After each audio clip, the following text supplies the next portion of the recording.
Masechet Yevamot, Daf Kuf Yutret 118. Nous commençons à la Mishnah, 8 lignes avant la fin du Daf précédent. Bezrat Hashem, nous terminons aujourd'hui le 15e Perek, pour ensuite attaquer le 16e et dernier Perek de Masechet Yevamot. Donc là aussi, le Daf est facile, comme les derniers Dapim. Nous sommes toujours dans la soubia du témoignage. Lorsque un témoin vient dire à une femme que son mari est mort, nous avons vu qu'elle a le droit de se remarier, même si ce témoin c'est une femme, à l'exception de quelques femmes comme la Gemara l'avait rapporté. Et nous avons vu aussi que une femme peut elle-même témoigner et dire que son mari est mort et elle pourra se remarier à condition qu'il y ait la paix dans le monde et qu'il n'y ait pas de dispute entre elle et son mari. Alors la Mishnah nous enseigne, lorsque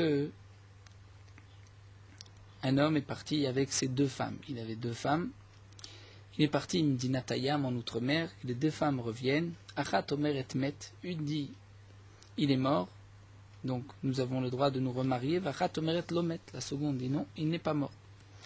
Le dîne est le suivant, Zosh Omer et Met Tinasev et Titol Ktubata. La femme qui dit que son mari est mort, elle pourra se remarier et prendre sa Ktuba. Mais Zosh Omer et Lomet, mais sa rivale qui dit que le mari n'est pas mort, eh bien l'Otinase ne pourra pas se remarier et elle ne pourra pas prendre sa Ktuba. Achat Omer et Met, un deuxième cas, il y en a une qui dit Met il est mort, donc de mort naturelle ou par lui-même, Vachat Omer et Nerag, et l'autre dit non, il a été tué. Donc toutes les deux sont d'accord que le mari est mort. La question c'est comment est-il mort? Rabbi Meir Omer, Oil Machishot Zoedzo, Rabbi Meir nous dit, puisqu'elles se contredisent, l'une dit que le mari est mort d'une mort naturelle, l'autre dit que le mari a été tué, elles se contredisent, Arel ou Loinasu, donc on ne pourra permettre à aucune des deux de se remarier. Rabbi Yehuda et Rabbi Shimon Omrim, Oil Vezo Vezo Modot Shen Kayam Inasu. Rabbi Yehuda et Rabbi Shimon disent, étant donné qu'elles sont toutes les deux d'accord que le mari n'est pas vivant, donc elles pourront se remarier. Donc c'est vrai que la Gemara posera la question, que Rashi déjà soulève, comment se fait-il que dans le premier cas de la Mishnah, Rabbi Meir n'est pas en marloquette? Pourquoi Rabbi Meir ne dit pas que dans le premier cas, lorsqu'une femme dit le mari est mort, l'autre dit le mari n'est pas mort, pourquoi on ne dit pas d'après Rabbi Meir puisqu'elles se contredisent? Donc aucune des deux ne peut se remarier. Donc la Gemara posera la question, nous verrons dans la Gemara. Un troisième cas, Ed Omer Met. Là nous avons un témoin qui dit le mari est mort, Ved Omer Lomet, et un témoin dit il n'est pas mort. Isha Omer et Met, c'est une femme, donc un témoin, ce n'est pas un homme mais c'est une femme, on fait confiance à une femme, nous avons vu.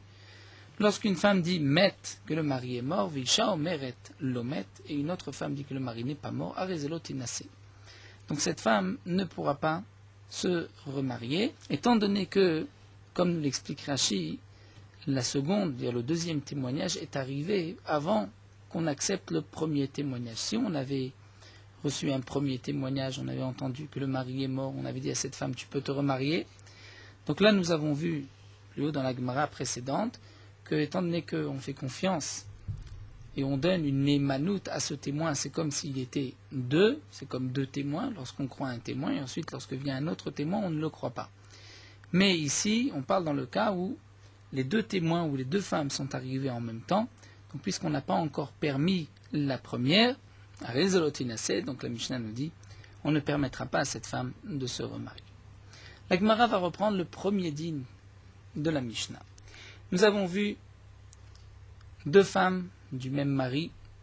Une dit que le mari est mort, l'autre dit que le mari n'est pas mort. Dans la Mishnah, c'est marqué, celle qui vient dire que son mari est mort pourra se remarier, l'autre dit que le mari n'est pas mort, ne pourra pas se remarier. Alors la Gemara va faire une déduction logique. Ta'ama de Amra Lomet. Pour quelle raison la rivale ne peut pas se remarier? C'est parce qu'elle dit que le mari n'est pas mort. Donc puisque tu dis qu'il n'est pas mort, ne te remarie pas. Maïshtika, mais si elle ne dit rien, si elle se tait, si une dit le mari est mort et la seconde ne dit rien, logiquement on devrait déduire de la Mishnah que Tinase, que même la rivale, la deuxième, pourra se marier. Et pourtant, à Ensara, Migdal et Chaverta, nous avons vu dans le DAF précédent, que la rivale ne peut pas témoigner pour l'autre femme. Donc même si elle va témoigner pour elle-même, mais elle ne peut pas témoigner pour la rivale. Donc comment se fait-il qu'on puisse déduire une telle chose de la Mishnah, qu'on puisse dire que si une femme dit que le mari est mort et la rivale se tait, qu'on pourra permettre même à la rivale de se remarier. C'est-à-dire que le témoignage de celle qui a dit que le mari est mort n'est valable que pour elle-même et pas pour la rivale. Alors la Gemara nous dit que non. En vérité, le Tana de la Mishnah aurait très bien pu dire que même si une dit que le mari est mort et l'autre se tait, il n'y en a qu'une seule qui peut se remarier. Mais le Tana de la Mishnah a voulu nous enseigner un chidouche. C'est-à-dire lorsqu'une dit que le mari est mort et l'autre dit que le mari n'est pas mort, là j'aurais pu croire que c'est différent. C'est-à-dire si une se tait et que l'autre dit le mari est mort, là c'est sûr qu'elle ne peut pas se remarier. Mais lorsque une va dire il est mort, l'autre dit il n'est pas mort, là j'aurais pu croire que c'est différent. Pourquoi? Salkad Tachamina. J'aurais pu croire qu'en vérité Hamayet, que la vérité, certainement dans cette histoire, c'est que le mari est mort. Vaadeka Amra Lomet. Alors pourquoi une des deux femmes a dit que le mari n'est pas mort? Eh bien, les Kilkula, les Tzara et des Kamekavna. Elle veut en vérité embêter, si on peut dire, sa rivale. Elle a l'intention de la faire souffrir, de l'empêcher de se remarier. Et c'est pour cela qu'elle dit Lomet. Et en vérité, elle veut utiliser, un peu comme c'est marqué à propos de Shimshon, Vetamut Nafshaim Pelishtim. Elle préfère mourir avec les Pelishtim, c'est-à-dire elle se dit, je sais que mon mari est mort. Donc moi je peux me remarier et l'autre aussi, ma rivale, peut se remarier. Mais comme elle la déteste tellement, elle serait prête à dire que le mari n'est pas mort. L'essentiel c'est que l'autre ne se marie pas, même si elle ne pourra pas se remarier, mais elle est prête à souffrir elle-même pour faire souffrir l'autre. Et donc, j'aurais pu croire, et la Rachid nous rajoute, j'aurais pu croire que je vais permettre aux deux de se marier, parce que la vérité, c'est que certainement le mari est mort. Eh bien, Kamash Malan, le Tana de la Mishnah, vient nous enseigner, ne crois pas, ne dis pas que les deux vont pouvoir se remarier, mais en vérité, il n'y en a qu'une seule qui peut se remarier, l'autre ne peut pas se remarier. Arat Omer et Met, donc nous reprenons la suite de la Mishnah. Donc nous avons vu dans le deuxième cas de la Mishnah, lorsqu'une femme dit que le mari est mort, l'autre dit que le mari a été tué, là nous avons une marloquette entre Rabbi Meir et Rabbi Yuda et Rabbi Shimon. D'après Rabbi Meir, étant donné qu'elles se contredisent, donc on ne pourra faire confiance à aucune des deux. Pourtant, comme nous l'avons soulevé dans la Mishnah, dans le premier cas, Rabbi Meir n'est pas en marloquette. Lorsqu'une femme dit que le mari est mort, l'autre dit que le mari n'est pas mort, bien celle qui dit que le mari est mort pourra se remarier. Véliflog Rabbi Meir Berecha demande l'agma pourquoi Rabbi Meir n'est pas en marloquette dans le premier cas. Pourquoi Rabbi Meir ne dit pas que dans le premier cas elles se contredisent, donc aucune des deux ne peut se remarier. Amar Rabbi Lazar dit effectivement marloquette shnouya. Le premier din de la Mishnah, c'est une marloquette, et ce qui a été rapporté ici, ce n'est pas l'avis de Rabbi Meir, mais c'est l'avis de Rabbi Yuda et Rabbi Shimon hi. Rabbi Yochanan nous dit que non, afilotema Rabbi Meir. On peut expliquer la Recha même d'après Rabbi Meir. C'est vrai que Rabbi Meir, dans le deuxième cas, dans la Sefa, va nous dire que, étant donné qu'elles se contredisent, on ne croit aucune des deux. Mais dans la Recha, c'est différent. Pourquoi? Philotema Rabbi Meir. Béa, dans ce cas-là, Philo Rabbi Meir modé, Rabbi Meir est d'accord, d'école lomet, bedut isha lav achashai. Parce que, lorsqu'une femme vient dire le mari n'est pas mort, ce n'est pas une contradiction. Pourquoi? Les Chachamim on fait confiance à la première, à celle qui dit le mari est mort. Donc lorsque la seconde vient dire le mari n'est pas mort, ce n'est pas une achacha, ce n'est pas une contradiction, puisqu'on ne lui donne pas de némanout. On donne une némanout, on croit celle qui dit que le mari est mort. Dans le deuxième cas, où toutes les deux vont dire le mari est mort, une dit que le mari est mort d'une mort naturelle, l'autre dit que le mari a été tué, donc là il y a une achacha, toutes les deux on les croit, et elles se contredisent. Mais dans le premier cas, il n'y a pas de achacha, puisque celle qui dit que le mari n'est pas mort, ce n'est pas considéré comme une achacha, comme une contradiction. Alors la Gemara termine, mais c'est marqué Tnan, nous avons une Mishnah, où dans la Mishnah, c'est marqué Ed Omer Met, Ve'ed Omer Lomet, Isha Omeret Met, Visha Omeret Lomet, Arezelotinase. Donc dans la fin de la Mishnah, le troisième cas, un témoin dit le mari est mort, l'autre dit le mari n'est pas mort. Une femme dit le mari est mort, la deuxième dit que le mari n'est pas mort, elle ne pourra pas se remarier. Qui est l'auteur de cette Mishnah? D'après Rabbi Lazar, qui nous a dit effectivement on garde la marloquette tout au long de la Mishnah. Donc le dernier cas ici, c'est Rabbi Meir, puisque Rabbi Meir nous a dit que lorsqu'elles se contredisent, on ne les croit pas. Donc là aussi, lorsque deux témoins ou deux femmes se contredisent, on ne croit aucune des deux.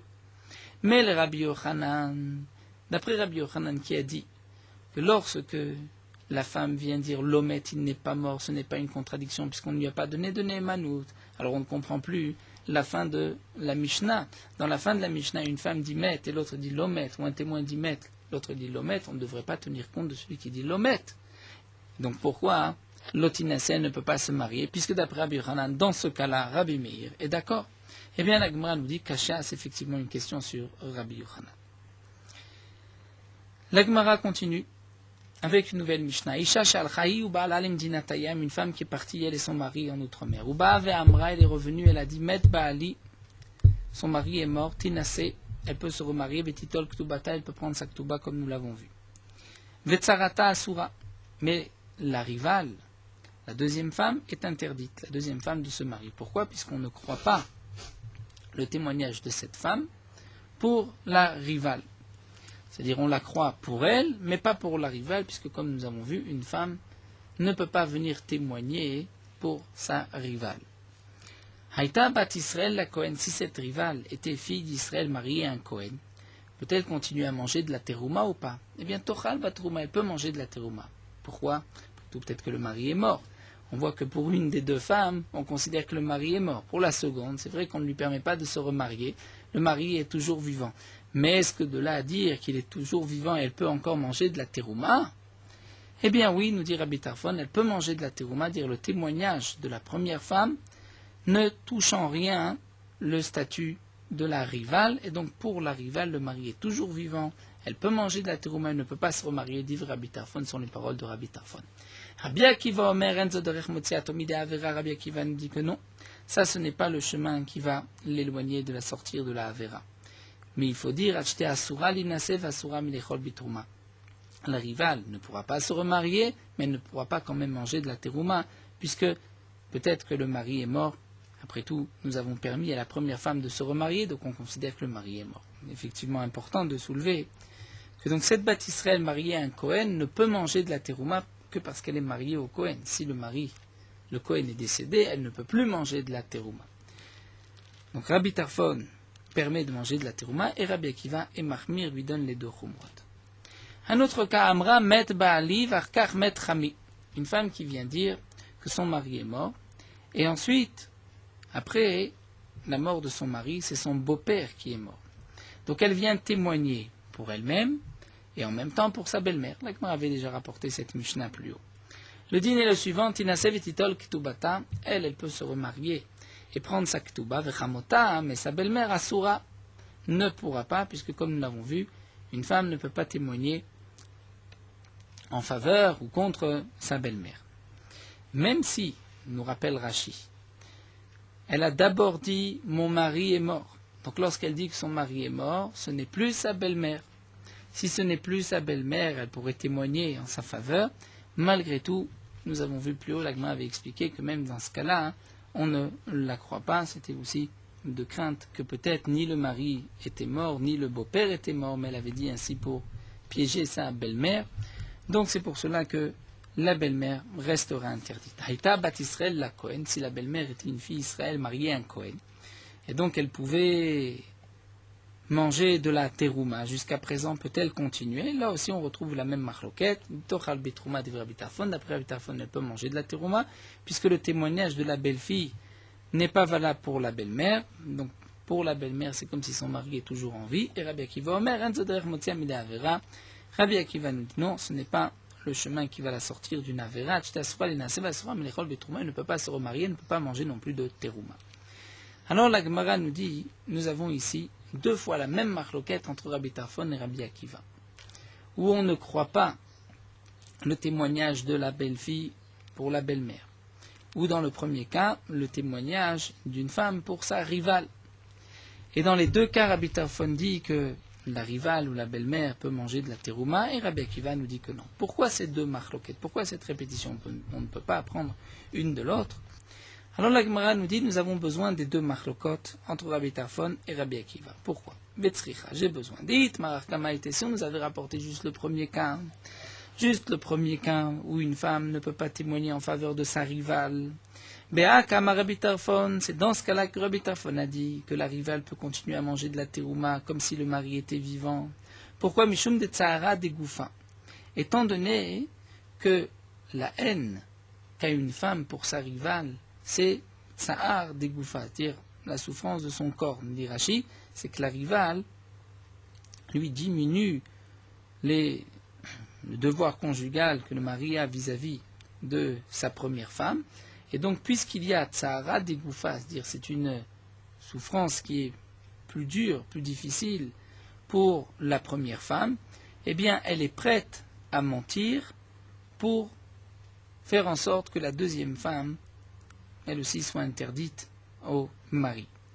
Et donc, c'est pour cela que nous a dit Rabbi Tarfon, je suis certain qu'elle ment et que le mari est vivant, et c'est donc pour cela que je peux permettre à la rivale de manger de la terouma, bien que pour elle-même, je peux lui permettre de se remarier, puisque c'est le din, lorsqu'une femme vient dire que son mari est mort, je lui permets de se remarier.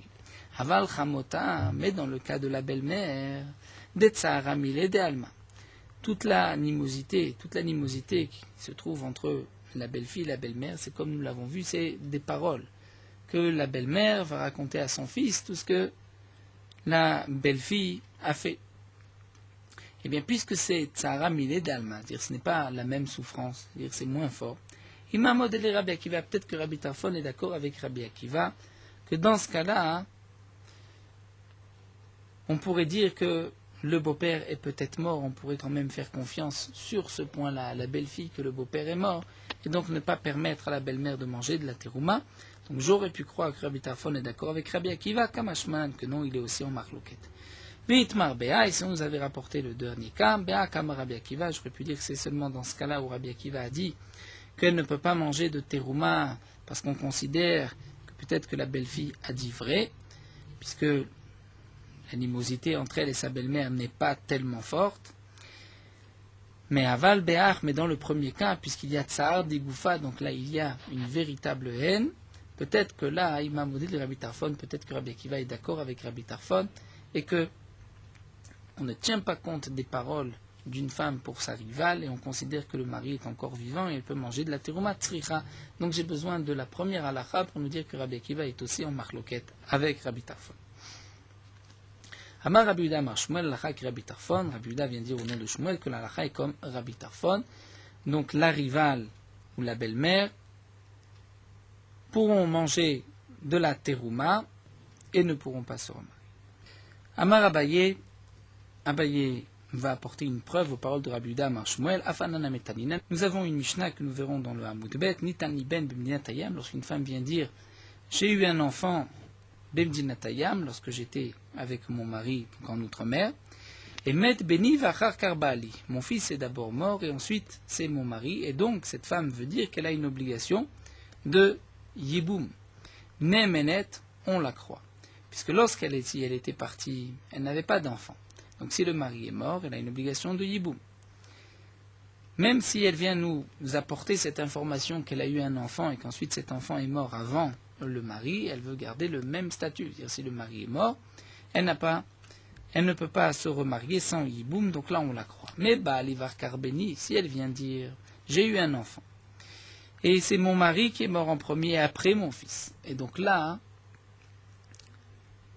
elle veut par cela nous dire qu'elle n'a pas besoin de faire le yiboum ni khalitza, elle peut immédiatement se remarier, la enanemenet, on ne la croit pas. Vechosheshim lidvarea, et on craint malgré tout ces paroles, c'est-à-dire qu'on ne permettra pas le yiboum, puisque peut-être qu'elle a eu un enfant et que cet enfant est mort après son mari, vecholetzet velomitia bemet, et elle fera khalitza et pas yiboum. Et donc là, Abaye va être médaillé que le mot vechosheshin lidvarea, et on tient compte, on fait attention à ces paroles. Que signifie lidvarea? Comme si le Tana voulait exclure un autre cas, eh bien lidvarea ou de chosheshim, allez divrer tsara en chosheshim. C'est-à-dire que lorsque ces paroles ont eu une conséquence pour elles-mêmes, là on tient compte de ces paroles, allez divret Sarah, mais les paroles de la rivale, En Roshim, on n'en tient pas compte, Shema Mina. Donc nous voyons ici que le Tana, on reprend, le Tana nous dit qu'on ne tient pas compte du tout des paroles de la rivale. C'est un remèze, une allusion que le Tana nous enseigne lorsqu'il écrit dans ce mot Lid Varia Roshin, on tient compte à ces paroles, dire les paroles de la femme pour elle-même, mais pas de la rivale, d'une femme pour sa rivale. On continue avec une nouvelle Mishnah. Kidesh Achad Mechamesh Nashim, un homme a donné des Kiddushin à une femme, une parmi 5 femmes. Ven Yodea Ezo Kidesh, mais il ne sait pas à qui il a donné des Kiddushin. Kol Achat Omeret, chacune de ces 5 femmes dit Oti Kidesh. C'est moi que cet homme-là a donné les Kiddushin, c'est mon mari.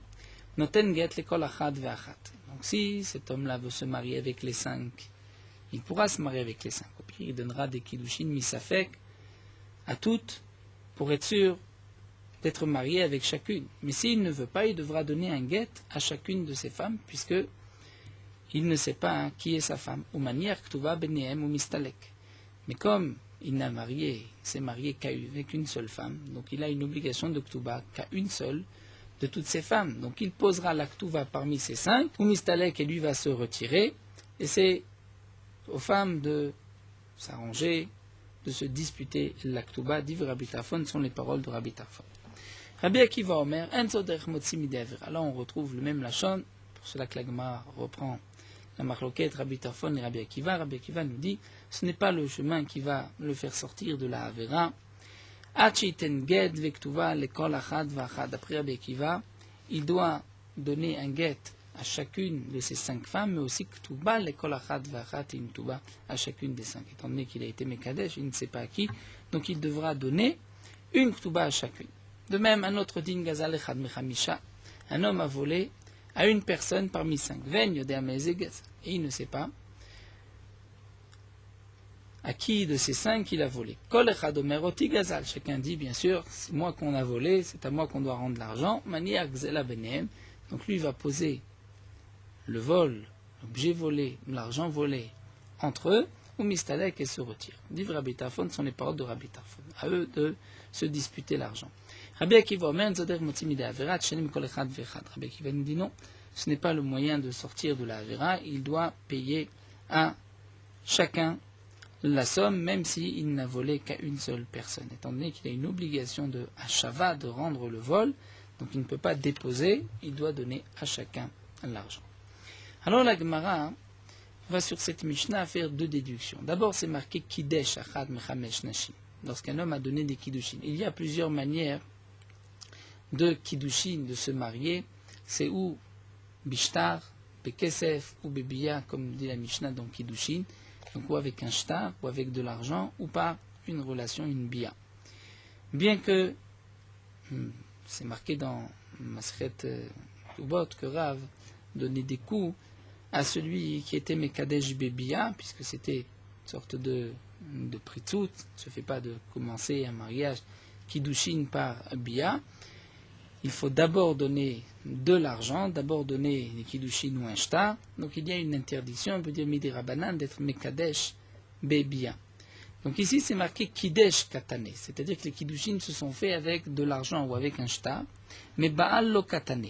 C'est-à-dire leur marloquette entre Rabbi Tarfon et Rabbi Akiva, ce n'est pas dans le cas où les Kiddushin se sont faits par une biya. Et un homme dit, il a eu une biya avec une des 5, et il ne sait pas avec qui, mais cette biya était dans l'esprit de Kiddushin. Ça, ce n'est pas dans ce cas-là que nous trouvons la marloquette de Rabbi Tarfon et Rabbi Akiva. Nous verrons que c'est différent. De même, Gazal Katane, c'est marqué lorsqu'une personne a volé à une autre personne parmi 5, mais ce n'est pas marqué lakar, ce n'est pas marqué qu'il a acheté. Là, on aurait pu acheter un objet, il a acheté un objet et il ne sait pas de qui. Il ne sait pas à qui payer. Ça, ce n'est pas marqué. Mané matnitim, alors qui est l'auteur de la Mishnah? Si dans la Mishnah, c'est dans 2 cas précis, Kidesh et Gazal, qui est l'auteur? C'est l'Otanakama et le Rabbi Shimon Lazar. Ce n'est ni Tanakama ni Rabbi Shimon Lazar que nous allons voir. Des Tanya. Rabbi Shimon ben Lazar nous dit, l'onech le Rabbi Tarfon Rabbi Akiva. D'après Rabbi Shimon ben Lazar, Rabbi Tarfon et Rabbi Akiva ne sont pas en machloket al shekidesh achad mechamesh nashim. Si un homme a donné des kiddushin à une des 5 femmes, mais des kiddushin par de l'argent ou par un shtar, venu à des kidesh, il ne sait pas à qui il a donné ces kiddushin. Là, tout le monde est d'accord. Même Rabbi Akiva est d'accord, chez Mani Aktuba Benem Mistalek, qu'il peut poser l'Aktuba et se retirer. Al-Manech Lekou, dans quel cas il y a une marloquette, Al-Shebaal, dans le cas où les kiddushin se sont faits par une bia. La Rabbi Tarfon, Omer Mani Aktuba Benem Mistalek, il peut poser l'Aktuba et se retirer. Rabbi Akiva Omer, Atchishalem, Ekol Achad Vachad. Rabbi Akiva dit non, étant donné que là, ça s'est fait par une bia, donc ce n'était pas une chose convenable, là il devra payer, on va dire sa mauvaise conduite, et il devra donner une Ktuba à chacune de ces 5 femmes. De plus, Rabbi Tarfon Rabbi Akiva ne sont pas en marloquette lorsque quelqu'un a acheté un objet d'une personne et il ne sait pas de qui, même la carte. Là, tout le monde est d'accord qu'il posera l'argent et il se retire. D'après une autre version, toute leur marloquette, c'est chez Gazal, lorsqu'il l'a volé. Là, Gazal Mechamisha, là, Amar Rabbi Tarfon, Maniak Zela B'nei Mistalek, Rabbi Tarfon dit qu'il se retire. Et là, Rabbi Akiva nous dit non, il doit payer la Gzela, le vol à chacun, étant donné qu'il a volé, il a transgressé. Donc, Mideka, Rabbi Shimon ben Lazar, Bekidesh Velakar Loplig, puisque Rabbi Shimon ben Lazar vient préciser que lorsque Kidesh et Lakar, il n'y a pas de marloquette, c'est seulement dans Baal et dans Gazal. Donc, je comprends, Michlad et Targama, ça va appliquer que Tanakama, qui est en marloquette avec Rabbi Shimon Lazar, puisque Rabbi Shimon Lazar, lorsqu'il dit l'onechleku, c'est qu'il vient contredire quelqu'un d'autre. Donc c'est que Tanakama, c'est-à-dire le premier Tana qui n'est pas rapporté, mais qui est sous-entendu des paroles de Rabbi Shimon ben Lazar, lui pense qu'il y a une marloquette dans Kidesh et dans Lakar. Donc maintenant, revenons à notre Mishnah. Dans notre Mishnah, nous avons la marloquette de Rabbi Tarfon, Rabbi Akiva dans Kidesh et dans Gazal. Donc Mané, c'est qui Tanakama, c'est Tanakama, il fallait marquer Kidesh Velakar. C'est dans ces deux cas où il y a la marloquette. Dans les Kiddushin avec de l'argent et dans Lakar lorsqu'il a acheté un objet. Ici, c'est Rabbi Shimon ben Lazar. Alors, l'itne Baal ve Gazal. D'après Rabbi Shimon ben Lazar, toute la marloquette entre Rabbi Tarfon et Rabbi Akiva, c'est lorsqu'il y a eu une bia. Dans les Kiddushin, il y a eu un vol. Mais si, comme dans notre Mishnah, il y a eu Kidesh, d'après Rabbi Akiva, on pourra aussi poser l'Aktuba. On n'est pas obligé de donner à tout le monde. Alors, qui est l'auteur de la Mishnah? Alors, la Gemara reprend, nous dit l'Olam Rabbi Shimon ben Lazar. En vérité, c'est Rabbi Shimon ben Lazar. Alors, la Sefa, où c'est marqué Gezel, là c'est bon, on comprend Rabbi Akiva. Rabbi Akiva dit tu as transgressé, donc tu dois payer à chacun. Mais Kidesh, on ne comprend pas, puisque Kidesh, il dit Kiddushin, il n'y avait pas de Avera. Eh bien, la Gemara répond Maï Kidesh, Kidesh Bebia. On va expliquer la Mishnah, que signifie Kidesh? C'est Kidesh avec une bia. Et donc là, on comprend le premier cas et le deuxième cas, puisque dans Kidesh et dans Gazal, il y a une marloquette entre Rabbi Tarfon et Rabbi Akiva. Et là, la Gemara vient répondre à une question sous-entendue que Rachid nous explique. Alors, pourquoi nous avons besoin de ces deux cas pour rapporter de la marloquette? On aurait dû marquer le cas de Gezel et je n'avais pas besoin le cas de Kidesh. Alors, la Gemara nous dit non. Tane Kidesh, Rabbi Akiva. J'ai besoin du cas de Kidesh, lorsque les Kiddushin sont faits avec Bia, pour t'enseigner la force de Rabbi Akiva de dire qu'il doit donner une Ktuba à chacun. Dafalgar des Surah des Rabbanan Avad, bien que cet homme-là n'a fait qu'une interdiction des Rabbanan, de se marier et de faire des Kiddushin par une Bia, bien malgré tout, Kanis, Rabbi Akiva a fait un knas qui doit donner la Ktuba à chacun. Mais Tana Gezel, et le deuxième cas Gezel, pourquoi il a été rapporté? Ça c'est pour te rapporter le Tiracha, Kochot et Rabbi Tarfon, pour t'enseigner la force de Rabbi Tarfon, qui lui a falgar d'Isura de Raïta Avad Lokanis, que bien que dans le deuxième cas il y avait une interdiction de la Torah, il a volé malgré tout, il n'y a pas de knas. Donc c'est pour cela que on nous rapporte le cas de Kidesh pour le Chidouche de Rabbi Akiva, et le cas de Gazal pour le Chidouche de Rabbi Tarfon, bien que dans le deuxième cas, donc de Gezel, c'est une interdiction de la Torah, donc c'est plus logique de faire une amende, un knas. Malgré tout, Rabbi Tarfon ne fait pas ce knas. Et dans le premier cas, bien qu'il n'y avait qu'une interdiction midé Rabbanan de donner des kiddushin par bia, malgré tout, Rabbi Tarfon, lui, malgré tout, Rabbi Akiva a fait un knas, même dans le premier cas.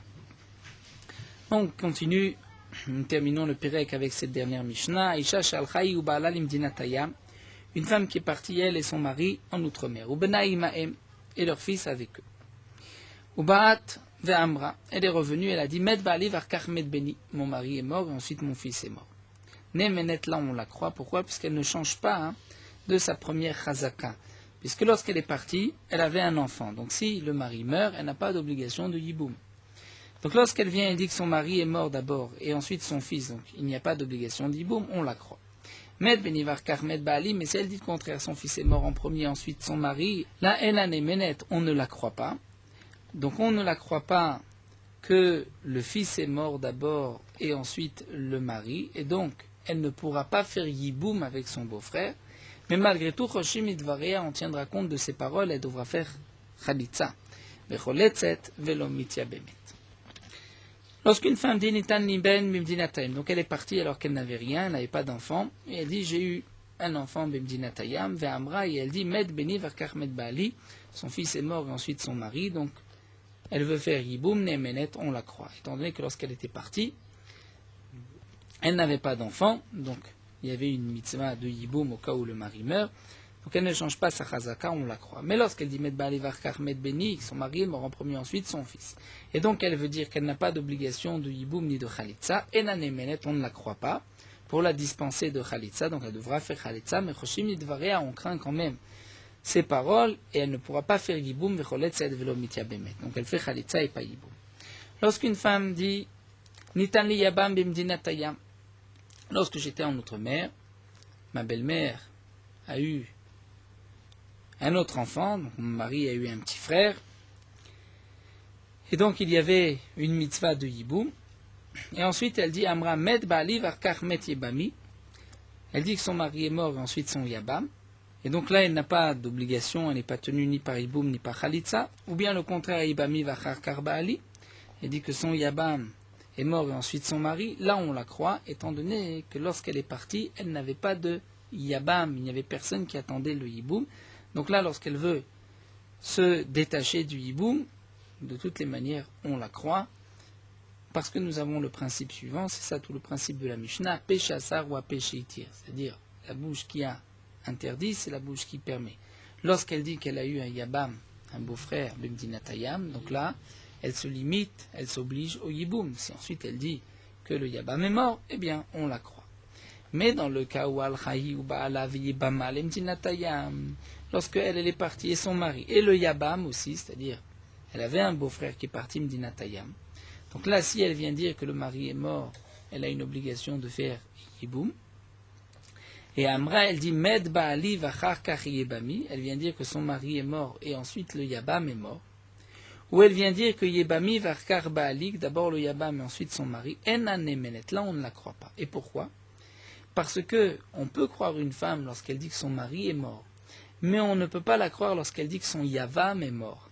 Donc là, étant donné qu'il y a une conséquence si son Yavam est mort ou il n'est pas mort, puisque lorsqu'elle est partie, elle avait un Yavam, donc jusqu'à présent elle était retenue par le Yiboum, si son mari meurt, elle a une obligation du Yiboum. Donc lorsqu'elle vient dire que son Yabam est mort avant son mari ou après son mari, on ne la croit pas. C'est une femme. On ne peut pas la croire lorsqu'elle dit que son mari est mort pour qu'elle puisse se remarier. De même, une femme ne peut pas dire Velometa achota chez Tikanes le Beto. Une femme ne peut pas dire que sa sœur est décédée pour pouvoir se marier avec son beau-frère au mari de sa sœur. Puisque un homme n'a pas le droit d'épouser la sœur de sa femme, du vivant de sa femme. Si sa femme est décédée, il peut épouser la sœur de sa femme. Donc la belle-sœur ne peut pas témoigner, ne peut pas dire que sa sœur est morte pour pouvoir épouser le beau-frère. De même, un homme ne peut pas venir dire que son frère est mort et donc il veut accomplir la mitzvah du Yiboum avec la femme de son frère, on ne lui donne pas de Nemanut. Un homme ne peut pas dire que sa femme est morte pour pouvoir se marier avec la sœur de sa femme, on ne le croit pas. Donc c'est l'explication de la fin de la Mishnah. Pourquoi, lorsqu'elle est sortie et qu'elle avait un Yavam, donc elle était retenue par une mitzvah de Yiboum ou de Khalitza, lorsqu'elle vient dire que le Yabam est mort, on ne la croit pas puisqu'elle n'a pas donné Manout vis-à-vis du Yabam. Alors la Gemara continue, Baïmine Rava mi Rav Nachman, Rava pose la question à Rav Nachman, Amezake get li ishto bemakom Yabam, Mao. Nous savons qu'un homme qui veut divorcer sa femme doit donner l'acte de divorce en main propre dans les mains de sa femme. Mais sa femme peut faire un shliach Kabbalah, c'est-à-dire mandater une personne qui va recevoir à sa place le guet. Et ce shliach Kabbalah, c'est comme les mains de la femme. Lorsque le shliach Kabbalah reçoit le guet, l'acte de divorce, la femme est automatiquement divorcée. Nous avons un principe dans tous les dinim de la Torah, que Zachin l'Adam Shelo Befanav, c'est-à-dire pour du bien, on peut être zoré, on peut faire en sorte que telle personne ait du bien. Dire je peux mandater une personne, dire voilà, tu es à la place de Réhouven et je te donne tant d'argent, et lorsque tu reçois cet argent, c'est comme si c'est Réhouven qui a acquis cet argent. Zachin l'Adam, Réhouven, c'est sûr qu'il sera content de recevoir cet argent. Donc je peux moi-même faire un shliach, c'est-à-dire être mézaké pour cette personne, même si il n'est pas au courant, même si ce n'est pas lui qui a mandaté. Mais pour un guet, il est évident que c'est un chov. La femme va perdre lorsqu'elle reçoit son acte de divorce, donc le mari ne peut pas être mézaké, ne peut pas donner à quelqu'un pour que cette personne-là fasse une acquisition pour sa femme. C'est la femme qui doit mandater un shliach pour recevoir son guet. Là, la question de Rava Rav Nachman, c'est lorsqu'un homme veut donner un guet à sa femme pour lui éviter d'avoir à faire le yiboum avec son frère, ou le beau-frère de cette femme. C'est-à-dire un homme sent par exemple qu'il va mourir, donc il se dit, je préfère donner un guet maintenant, il préfère donner un guet à sa femme pour que sa femme évite toute la procédure de yiboum de khalitsa. Donc là, est-ce que dans ce cas-là, l'homme peut mandater un shliach à la place de la femme vers ce qu'on appelle Zachin Adam Shmefana, puisqu'elle va gagner, puisque maintenant elle ne sera pas tenue par le yiboum, puisqu'elle était divorcée, ou ça reste quand même un chov. Donc Mao Kevan puisque elle déteste le yabam, comme nous l'avons vu sroutou là, donc c'est un srout, donc au contraire, on peut faire un shliach et lui éviter toute cette peine, Zachin Adam Shmefana. Et on peut être zoché, dire faire du bien, donner à quelqu'un, chose de positif, même s'il n'est pas là, même s'il ne sait pas. Odilma, ou peut-être qu'il va nous derachmala. Peut-être que la femme aime aussi son yabam. Peut-être qu'elle a des sentiments vis-à-vis de son yabam, et que de lui empêcher de faire le yiboum, chovoula, c'est un chov, chavim la dame shembalam, on ne peut pas lui faire du mal sans son consentement. Alors à Marley, Rav Nachman a répondu, Tanina, nous l'avons vu dans la Mishnah, c'est marqué Vechoshishimni dvaria vechol etzed velo mitya bemet. Donc dans la Mishnah, soulève Rav Nachman, nous avons vu dans le premier cas, lorsqu'une femme était partie avec son mari, et elle avait aussi un enfant. Donc si son mari meurt, elle n'a pas de mitzvah de yiboum. Et lorsqu'elle vient dire que son mari est mort et ensuite son fils est mort, on la croit. Mais si elle dit que c'est son fils qui est mort et ensuite son mari, là c'est marqué, on ne la croit pas, mais on tient compte quand même de son témoignage, et donc elle devra faire khalitza et pas yiboum. Donc comment se fait-il qu'on ne la laisse pas dans sa chazaka? On va dire, mais si le mari est mort, elle n'a pas de mitzvah d'yiboum, puisque lorsqu'elle est partie d'ici, elle avait un enfant. Donc, on ne va pas dire qu'elle a une chazaka et elle peut se remarier, parce que peut-être qu'elle ment. Pourquoi elle ment? Parce qu'elle veut se remarier avec le yabam.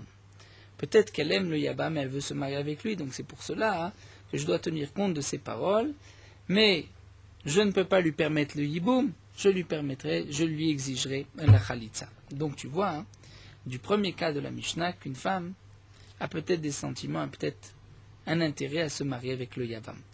Dans le deuxième cas, où nous avons vu qu'une femme est sortie d'ici alors qu'elle n'avait pas d'enfant, donc si elle n'avait pas d'enfant, elle était retenue, si le mari meurt, par le yabam. Ensuite, lorsqu'elle dit qu'elle a eu un enfant, Memdina Tayam dit qu'il est mort, ensuite son mari est mort, là on la croit. Mais si elle dit que son mari est mort et ensuite c'est son fils qui est mort et donc elle n'a pas de mitzvah tiboum, là on ne la croit pas et on tient compte de ses paroles. Pourquoi là aussi on ne la croit pas? Pourquoi on ne dirait pas que son mari est mort? C'est qu'on craint que peut-être le mari n'est pas mort, mais elle veut échapper au yabam. Elle ne veut pas de ce yabam puisqu'elle ne l'aime pas. Donc on voit dans la Mishnah, dans la Recha, que peut-être elle a des sentiments vis-à-vis du yabam, et dans la Sefa qu'elle n'en a pas. Au contraire, elle le déteste. Donc Rav Nachman a voulu répondre à Rava et lui dire que nous avons un safek, et puisque nous ne savons pas qu'est-ce que cette femme pense, est-ce qu'elle a des sentiments vis-à-vis de son yabam ou pas, et donc elle devra faire khalitza et pas yiboum. Amarle Ravina le Rava. Ravina a dit à Rava, mezakeget li ishto bimkom ktatam maou. Et si un homme veut donner un guet à sa femme par l'intermédiaire d'une tierce personne, shliach Kabbalah, lorsqu'ils sont dans un moment de dispute, donc peut-être que pour la femme, c'est un zechut de recevoir son guet. Donc même si ce n'est pas elle qui a mandaté le shliach, peut-être que le mari peut le faire à sa place. Étant donné qu'il y a une dispute avec elle, donc c'est un srout, Odilma.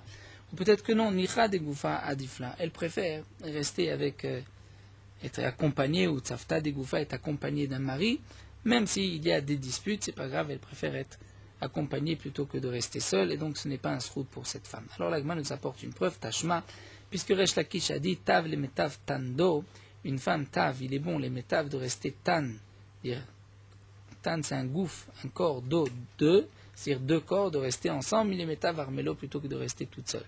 C'est-à-dire une femme préfère rester avec un homme, même s'il ne lui convient pas complètement, plutôt que de rester tout seul. Donc, d'après cette preuve de ce que nous dit Resh Lakish, ce n'est pas un srout, même dans un moment de dispute pour cette femme, de recevoir son guet. Abaye Amar, Abaye nous dit aussi, il y a un proverbe, les gens ont l'habitude de dire, les shum shemana gavra, si le mari est petit, nain comme une fourmi, coursé becharata. Malgré tout, la chaise de cette femme, c'est becharata ramula. Elle met sa chaise, elle met sa place parmi les femmes libres, c'est parmi les femmes importantes. Même si d'être mariée avec cet homme-là, ce n'est pas très valorisant, mais elle retire quand même son bénéfice. Rafapa Amar, Rafapa nous rapporte aussi un autre proverbe que les gens ont l'habitude de dire, Denafsa Gavra, c'est-à-dire si le mari a un travail qui n'est pas très apprécié, comme par exemple de s'occuper de la laine, de peigner la laine, malgré tout, Tikre Bessifé Baba Vetitev, la femme va l'appeler à la porte de sa maison et elle va s'asseoir avec lui. Ravashi Amar, Ravashi Omen dit Dekulsa Gavra, même lorsque Dekulsa Gavra, c'est-à-dire même lorsque dans la famille de son mari il y a un psoul, c'est-à-dire ce n'est pas une bonne famille, malgré tout, Lobae Talfechele Kidra. Elle ne demande pas même de lentilles pour sa kdera. Dire l'essentiel pour elle, c'est qu'elle soit sa femme, même si elle n'en tire pas un grand bénéfice, mais une femme préfère rester avec un homme que de rester toute seule. Donc on voit de toutes ces preuves-là que ce n'est pas un srout, même dans un moment de dispute, pour une femme de recevoir son guet. Et la Gemara termine, Tana, malgré tout nous avons une braïta qui nous dit que dans tous ces cas-là où une femme préfère rester avec ce mari plutôt que d'être toute seule, Kulan mezanot vetolot balev. Malgré tout, elle pratiquent l'adultère, elles font du znout, et lorsqu'elles ont un enfant, tolot balev disent ça, c'est l'enfant de leur mari. Donc c'est vrai qu'elles veulent garder ce nom que c'est leur mari, même si en cachette, elles vont commettre un adultère. Hadran Allah Haïcha Shalom, nous terminons le 15e pérec. Merota Alacha Daf Kuf Yutret, le din des tzitzit dans les toilettes. Un homme qui est habillé de son talit katan a le droit de rentrer avec dans les toilettes et il n'est pas obligé de l'enlever. Malgré tout, si quelqu'un est enveloppé de son talit gadol, il n'est pas bon de rentrer dans les toilettes avec le talit gadol, puisque le talit gadol, c'est un talit qui est réservé pour la mitzvah, pour la tfila, puisqu'aujourd'hui on ne le porte que pendant la tfila. Mais pour uriner, c'est marqué qu'on a le droit même lorsqu'on a son talit sur soi. Donc là, l'Israël a le minag de faire attention que même si Meikar Adin, on a le droit avec le talit d'uriner, malgré tout, on fait attention d'enlever son talit, de le poser et ensuite de le remettre. Certains ont marqué que le minag est de ne pas dormir avec le tzitzit la nuit et de ne pas donner non plus des tzitzit à un non-juif pour le laver, pour ne pas que les mitzvot soient bezouyot alav, c'est-à-dire soient dénigrés à ses yeux. Malgré tout, les poskim rapportent que le minag est de dormir avec le tzitzit. D'ailleurs, même le Harizal écrit qu'il est bon de dormir avec le talit katan même la nuit. De même, nous avons aussi l'habitude d'être mekil et de donner les tzitzit même à un non-juif pour les laver, mais certains sont mahmirim de ne pas les donner à un non-juif.